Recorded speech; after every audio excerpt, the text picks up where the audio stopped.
tout le monde. Alors, on poursuit avec notre concept 17.2. La transcription est la synthèse de l'ARN à partir de l'ADN. Donc, c'est un concept qu'on a déjà, pour lequel on a déjà certains outils, une certaine connaissance. On va juste approfondir un petit peu ce qui se passe dans la transcription. Donc, remarquez qu'à la page 384 du Campbell, on a ce concept-là.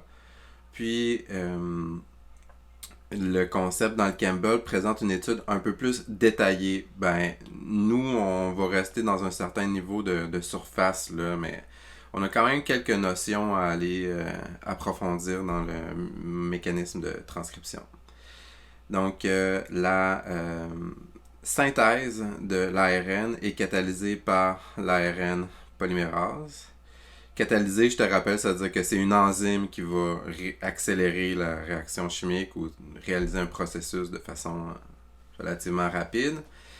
L'ARN polymérase à distinguer de l'ADN polymérase, on va revenir là-dessus dans un petit instant, qui assemble les nucléotides complémentaires de l'ARN au brin matrice de l'ADN. Donc ça, je te rappelle aussi, on avait vu ce concept-là. En fait, l'idée que, si on va voir peut-être cette figure-là ici, puis là, en fait, si je vais faire un peu de ménage. Donc l'idée que de la molécule d'ADN, où on retrouve à certains endroits spécifiques le long du chromosome des unités d'information qu'on appelle les gènes, qui possèdent en fait une double hélice d'acide nucléique, l'ADN. Ben, de cette double hélice-là, il y a un seul des deux brins pour un gène donné qui va être utilisé comme gabarit, on appelle ça le brin matrice, pour fabriquer un transcrit d'ARN messager. Puis finalement, c'est l'étape de la transcription. Là. Donc on a le passage de molécules d'acide nucléique vers un autre type de molécule d'acide nucléique. Puis dans la prochaine étape, là, qu'on verra un peu plus tard, traduction, là on va avoir le passage vers une autre famille de macromolécules, vers le langage des polypeptides. C'est pour ça qu'on parle de traduction. Donc, une des questions qu'on va avoir, si on va y revenir dans un petit instant. OK. Donc, une des questions qu'on va avoir en fait aujourd'hui, c'est comment la cellule fait pour savoir, entre guillemets, là, que un gène, ça commence ici puis ça se termine là. Par exemple, disons qu'on a le gène de l'insuline ici, une protéine hormonale. Comment est-ce que la cellule fait pour s'y prendre, pour savoir qu'il y a un début puis il y a une fin à ce gène-là?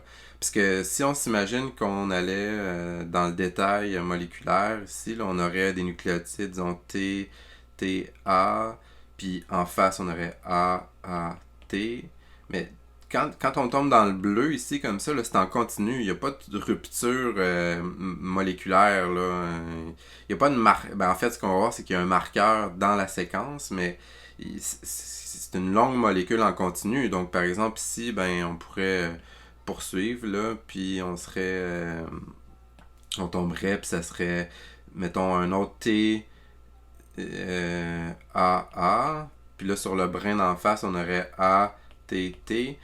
Autrement dit, il y a quelque chose qui se passe entre là et là, qui est connu par la cellule, qui fait en sorte d'indiquer que le gène de l'insuline, il se termine entre ce nucléotide-là et ce nucléotide-là. Donc, il y a quelque chose de très précis qui doit se passer. Puis là, on va percer un peu c'est quoi le mécanisme qui permet ça à la cellule. Donc, juste pour rappel, on avait déjà vu cette figure-là ici. Là. On avait vu qu'on a une enzyme, l'ARN polymérase, qui est ce gros objet-là ici. On a son nom marqué là.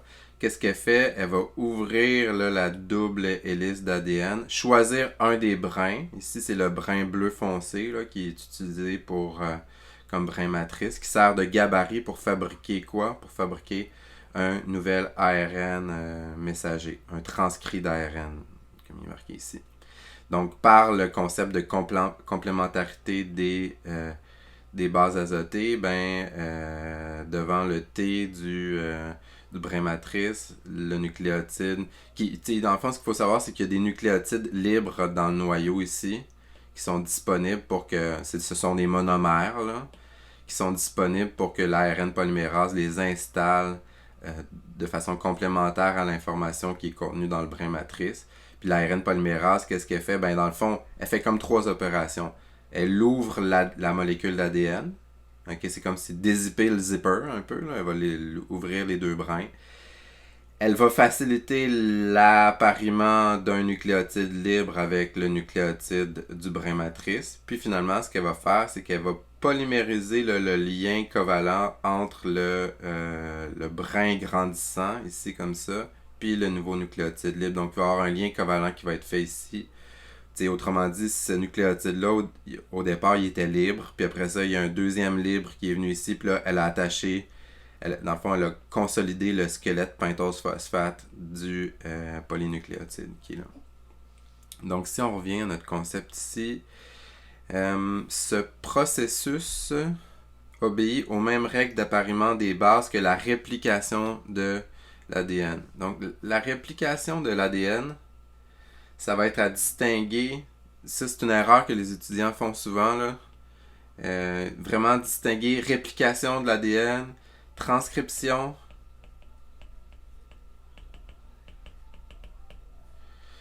de l'ADN, puis traduction de l'ARN. Autrement dit, ici, ce qu'on a, là, c'est... ça, c'est la synthèse. De quoi? Des protéines. C'est la synthèse des protéines. Mais la réplication de l'ADN, ça, c'était au moment de la phase S de l'interphase.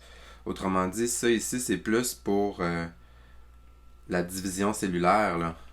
Que ce soit la mitose ou la méiose, là.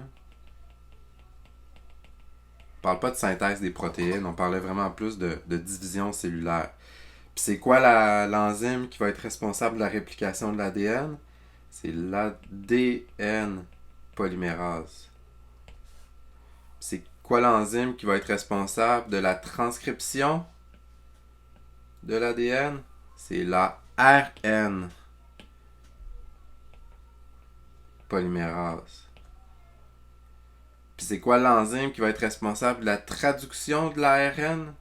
L'ARN messager? Ça, on va voir ça un peu plus tard. Mais si tu penses au ribosome, c'est une bonne réponse. OK. Donc,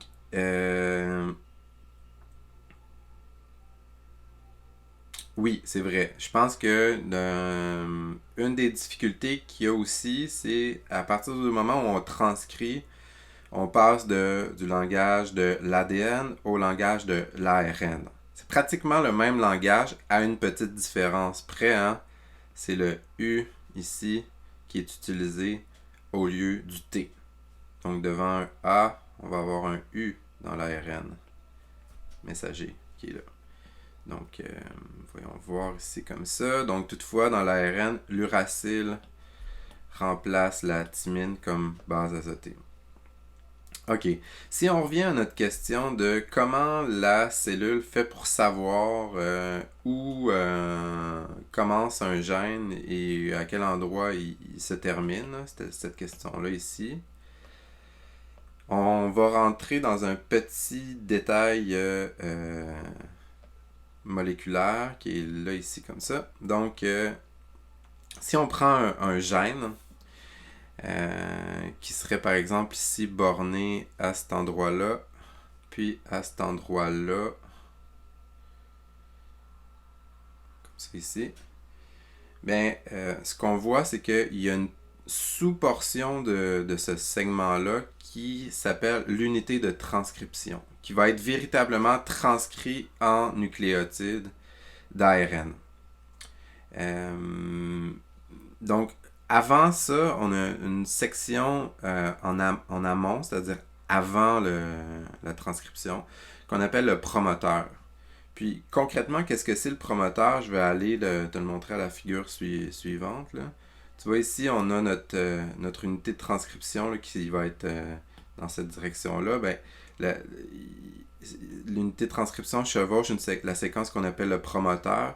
Qu'est-ce que c'est? C'est une séquence de nucléotides caractéristiques qui va être reconnue par des protéines qu'on a ici comme ça, qui vont être reconnues par l'ARN polymérase qui va venir s'installer comme ça. Autrement dit, l'ARN polymérase, elle ne fait pas la reconnaissance de nucléotides précis dans l'ADN, mais elle va plutôt faire la reconnaissance de la présence de ces protéines-là qu'on appelle les facteurs de transcription. Donc, autrement dit, il y a à certains endroits, au début des gènes, là, puis là, ici, on pourrait revenir à notre figure ici. Donc, imaginons que le gène de l'insuline commence ici.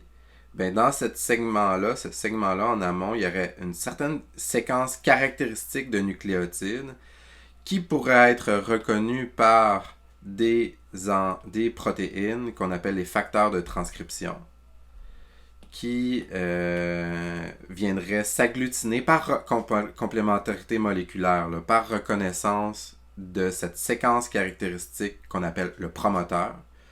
Et la présence de ces facteurs de transcription-là va permettre à notre ARN polymérase, qui ressemblerait peut-être à ça ici, là, de venir s'associer, s'installer à cet endroit-là pour initier la transcription. Donc, si on revient ici, voyez-vous, dans la séquence du promoteur, on va retrouver souvent ce qu'on appelle la boîte TATA. C'est un petit détail, là, mais on a remarqué dans plusieurs gènes eucaryotes, de plusieurs organismes, autant là, des plantes que des animaux, il y a souvent cette séquence-là, là, TAAAA, qui est reconnu par des facteurs de transcription. Donc, c'est-à-dire, mettons, cet objet-là, là, il est capable de s'associer à la séquence TATA. Puis cet objet-là est reconnu par cet objet-là, qui est reconnu par cet objet-là. Puis éventuellement, on va bâtir un complexe de protéines, des facteurs de transcription, qui vont être reconnus par l'ARN polymérase, qui est là, qui va pouvoir démarrer la transcription. C'est ce qu'on appelle le complexe d'initiation de la transcription. Donc, ça te prend ton ARN polymérase qui a reconnu les facteurs de transcription qui ont reconnu une séquence promoteur. Donc, si on revient un peu à le déroulement de la transcription, ben ici, on n'a pas représenté là, nos facteurs de transcription, mais on s'imagine qu'ils sont là. L'ARN polymérase a reconnu ça, c'est installé. C'est la première étape qu'on appelle l'initiation de la transcription. Après ça, l'ARN polymérase, qu'est-ce qu'elle va faire? Elle va ouvrir les deux molécules d'ADN, les deux brins. C'est une molécule d'ADN, mais c'est les deux brins, pour commencer la transcription là, de son ARN messager. Puis remarque que l'ARN polymérase est orienté, hein, va travailler 3' vers 5' dans le sens du brin d'ADN qui est transcrit. Autrement dit, ce qu'elle va faire, c'est qu'elle va fabriquer un brin d'ARN dans le sens 5', 3' du nouveau brin d'ARN. Pourquoi? Parce que les brins d'acide nucléique sont toujours antiparallèles. Donc, c'est la même chose qu'on avait observé là, ici. Le brin matrice est lu ou transcrit de façon en direction 3' vers 5'. C'est comme si le brin d'ADN, on le monte. Là, on passe de 3 puis on s'en va vers le 5 puis on va vers l'extrémité 5'. Donc, mais le brin d'ARN messager qui est transcrit, lui, il est transcrit du 5 vers le 3. Donc, c'est comme si on y va de façon décroissante, là, du 5 au 3 dans le sens du nouveau brin d'ARN messager. Ok, donc en fait, là, on a vu la première étape qui est l'initiation. L'élongation, c'est tout simplement l'ARN polymérase qui fait son travail, qui va fabriquer un transcrit d'ARN. Puis éventuellement, ben, il y a une séquence signal là, de terminaison qui est rencontrée qui va entraîner là, le décrochage de l'ARN polymérase. Puis le transcrit va être acheminé, interrompu plutôt. Donc les trois étapes sont donc initiation avec la séquence promoteur, les facteurs d'initiation, la transcription, les facteurs de transcription, l'élongation où l'ARN polymérase fabrique un ARN, puis la terminaison où l'ARN polymérase décroche tout simplement. Donc, c'est ce qu'on retrouve un peu dans notre petit schéma ici, notre promoteur, l'unité de transcription, le transcrit d'ARN, le brin matrice d'ADN. On aurait le brin non transcrit qui serait ici. Puis l'ARN polymérase. Donc les trois étapes sont l'initiation, l'élongation, la terminaison. Les promoteurs déterminent l'endroit d'initiation de la synthèse de l'ARN. Chez les eucaryotes, il y a aussi des facteurs de transcription qui vont aider l'ARN polymérase à reconnaître la séquence du promoteur, puis faire ce qu'on appelle le complexe d'initiation de la transcription. Ok, donc ça compléterait l'objectif 17.2, mais on va aller faire une petite question ici comme ça. Donc c'est un bon moment pour faire une pause aux vidéos, puis lire la question, puis essayer d'y répondre par toi-même. Dans le fond, l'idée c'est on nous donne un brin matrice d'un gène avec une séquence qui est ici comme ça. On te demande de dessiner ou d'écrire la séquence non codante ou non transcrite, la séquence d'ARN messager en indiquant toujours les extrémités, puis de comparer les deux séquences. Donc, ce qu'on va faire ici, c'est qu'on va écrire notre brin matrice. On va écrire en haut notre brin non transcrit. Puis notre ARN messager. Mais en fait, le seul pour lequel on a l'information pour tout de suite, là, c'est celui du milieu. Donc, on va toujours orienter. Donc, tout ce que je vais faire, c'est que je vais retranscrire l'information qui est là. Puis ça, je t'invite vraiment à le faire aussi, là, même si l'information est écrite dans l'énoncé du problème. Et je t'invite vraiment à le faire, à le réécrire par toi-même. Tu vas voir pourquoi. Donc, 3, il est marqué T, T, C. Après ça, A, G, T. Après ça, C, G, T, 5'. Donc, remarque que ce que j'ai fait, c'est que j'ai laissé un petit espace entre mes triplets de nucléotides. Ça va être utile pour la traduction qu'on va faire prochainement. Puis, remarque que j'ai orienté là, la molécule selon son orientation qu'on avait au départ. Ce qui me permet d'aller faire le brin non transcrit qui va être antiparallèle. Donc, devant le 3, je mets un 5. Devant le 5, je mets un 3. Puis, on va aller faire la complémentarité des paires de base. Donc, devant un T, je vais avoir un A, un G, T, C, A, G, C, A. Mais ça, ce serait mon brin non transcrit dans l'ADN. Donc ici, là, c'est comme si on a nos molécules d'ADN qui sont en double hélice, ici comme ça. Là. Mais on s'est juste intéressé à une fenêtre à l'intérieur de la longue molécule d'ADN. Par complémentarité des paires de base, on est capable à partir d'un seul brin de déduire l'autre brin. Même chose pour l'ARN messager. Dans le fond, on va faire un brin antiparallèle à notre brin codant ou notre brin matrice. Comme ça ici. Comme ça là. Puis, Ouais, je vais rester comme ça. Donc, devant un T, on va avoir un A. Devant un T, un A. Un G. Devant un A, un U. Devant un C. Devant ça. Tototok. Tototok. Comme ça. Donc là, ici, la seule petite difficulté, c'était là. Hein. Fallait se rappeler que dans l'ARN, on peut pas avoir de thymine.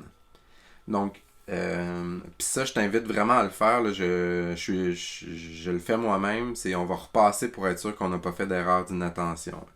Donc, devant TA, ça marche. TA, ça marche. CG, ça marche. AU, ça marche. GC, ça marche. TA, CG, GC, TA. Là, je suis juste repassé pour être sûr que je ne m'étais pas trompé dans la complémentarité. Puis, idéalement, j'aurais fait la même chose en haut. Puis, si on le fait rapidement, là, ça marche. Puis une autre vérification que je dois faire, c'est étant donné que je suis dans l'ARN, il ne faudrait pas qu'il y ait de T ici. Là. Ça ne fonctionnerait pas un T. À la place, il y a un U. Super, donc on a dessiné la séquence non codante, dessiné ou écrit la séquence d'ARN messager, puis là on nous demande de comparer les deux séquences. Ben, regarde bien cette séquence-là ici, puis cette séquence-là. Là. Si on commence par la gauche, là, AAG, c'est pareil. TU, ben là, il y a notre différence uracile-thymine. CA, GCA. Autrement dit, les deux séquences, là, la séquence d'ADN non transcrite puis la séquence d'ARN messager sont identiques. Même orientation, même nucléotide, à l'exception de l'uracile qui remplace la thymine dans l'ARN parce que c'est une règle qui distingue ces deux types d'acides nucléiques-là. Ben, ça fait du sens parce que dans le fond, notre brin matrice, on cherche un brin complémentaire. Ben, le brin d'ADN non transcrit, par définition, il est complémentaire. Là. Et ce qui lui fait un lien commun avec l'ARN messager qui va être transcrit de façon complémentaire au brin matrice. Donc, autrement dit, il y a une vérification qui peut se faire aussi, là, à savoir est-ce que mon brin non transcrit puis le brin d'ARN messager sont identiques, à l'exception de l'uracile et de la thymine. Ben, si on va voir dans notre exemple ici, on avait notre brin matrice en haut, notre brin non transcrit est là. Donc, le brin non transcrit qui est là devrait être identique à notre ARN messager, sauf pour la thymine et l'uracile. Voyons voir. Uracile-thymine, ça marche. G, uracile-thymine, uracile-thymine. G, C, uracile-thymine, C, A, ça marche. Donc, on a complété cet exercice-là. Puis, ça nous permet d'aller cocher notre objectif 17.2. On va poursuivre les objectifs dans les prochaines vidéos. Bye bye!